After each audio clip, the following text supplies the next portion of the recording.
I was still bleeding when he handed me the bus card. Not metaphorically, not poetically. I mean the dull, warm ache between my legs, the metallic taste in my mouth, the smell of disinfectant still clinging to my skin. Our son slept in my arms, swaddled too tightly, his breath soft and trusting. "Take the bus," he said, not even looking at me. "Traffic's bad." Behind him, the MAYBACH idled, engine humming, leather seats waiting.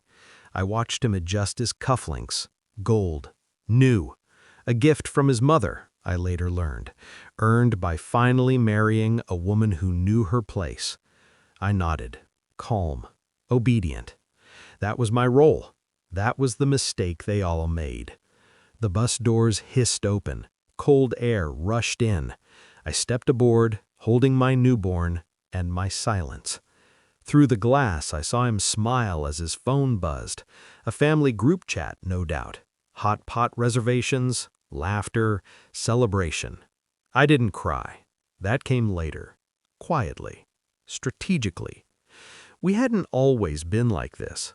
When we met, he was hungry, ambitious, gentle in the way men are when they still need something from you. He loved that I didn't talk much about my work, that I dressed simply, that I never corrected him in public. He thought I was modest. I let him believe that. I'd fallen for his sharp mind, his discipline. He said I made him feel safe. I mistook that for love. We built a life that looked equal on paper. Marriage, apartment, joint accounts, a promise that we were a team. But teams dissolved when one side believes they're carrying the weight alone. After I got pregnant, things shifted. Small things at first. His mother stopped calling me by my name, just the girl. His sister joked about prenups at dinner. He started handling the finances, saying I should rest. I noticed the patterns, late nights, new passwords, the way he flinched when I touched his phone. Still, I stayed quiet. Silence isn't weakness, it's camouflage. The proof came 3 weeks before I gave birth. I woke up thirsty and found his phone buzzing on the kitchen counter. I wasn't snooping, I was surviving. A message preview lit the screen. Mom booked the MAYBACH for Sunday. She deserves it after everything. Sunday was my due date. I put the phone back exactly where it was, returned to bed, counted my breaths. That was the night I stopped being his wife. I became something else. While he was busy preparing to inherit a seat at his family's table, I was making calls, quiet ones, old ones. I hadn't lied about my job. I'd just never corrected his assumptions. Yes, I consulted. Yes, I worked remotely. What I hadn't mentioned was that my name was on patents his company licensed, that the angel investor who saved his startup 3 years ago signed documents using my maiden name, that I controlled the debt he thought was dormant. I waited. Timing matters. Revenge is a dish best served precise. 2 hours after he dropped me on that bus, his phone exploded. I was home by then, showered.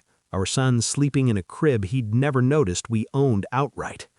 I logged into a system he didn't know existed, executed clauses he'd never read, triggered audits his CFO had postponed too long, pulled liquidity he assumed was guaranteed. The market didn't forgive arrogance. Neither did I. By the time he arrived at the HOTPOT restaurant, red lanterns glowing, steam rising, his cards declined.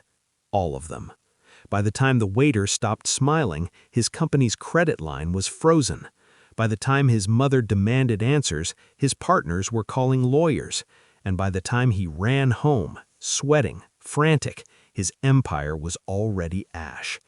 He burst through the door just as I finished feeding our son.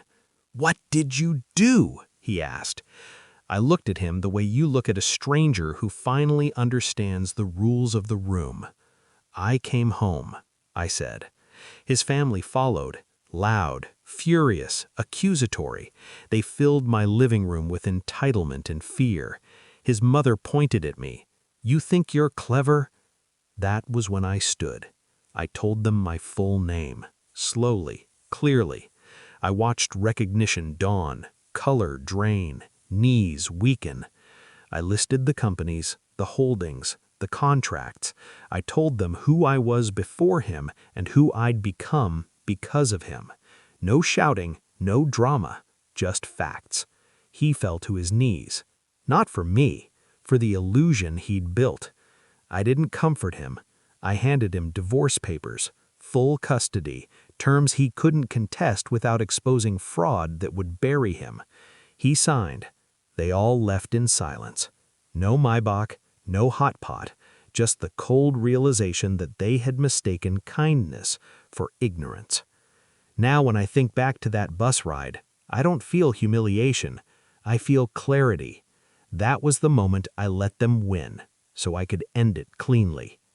Justice doesn't always scream. Sometimes it waits, counts, and closes the door softly behind it.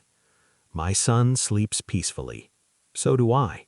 And somewhere out there, a man who thought he owned me is learning what it feels.